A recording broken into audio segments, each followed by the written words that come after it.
Логистикалык хабтардан энергетика, айыл чарба, медицина, туризм жана IT тармактарындагы жогорку технологиялык заводторго чейин. Жаңыртылган башкы план боюнча 2035 жылга чейин Казакстандын борборунда 125тен ашык инвестициялык долбоорду ишке ашыруу пландаштырылууда. Иштеп чыгуучулар белгилегендей, жаңы ишканалар индустриалдык зонанын өнүгүшүнө түрткү берип, Астананын экономикасынын реалдуу секторунун үлүшүн көбөйтөт жана мегаполистин туруктуу жана технологиялык келечегине карай кадам болуп калат. Негизги багыттарга келсек, транспорттун жеткиликтүүлүгүн жакшыртуу үчүн өлкөнүн башкы шаарында коомдук транспорт үчүн 230 чакырымдан ашык ылдам жүгүрүүчү каттарды куруу мерчемделүүдө. Жакынкы бир нече жылда эле алгачкы 102 чакырым пайдаланууга берилет. Автобустарга жана жеңил рельстүү транспорттарга артыкчылык берилет. Учурда шаардыктардын 40%га жакыны коомдук транспортты колдонушат. Ал эми 2035 жылга карата бул көрсөткүч 71%га өсүшү керек.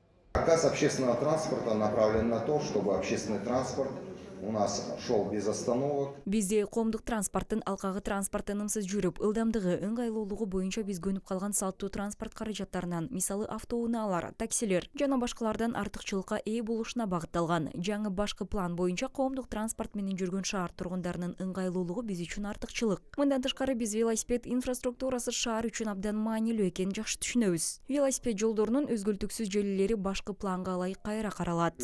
Линии в соответствии с новым генпланом велосипедные дорожки.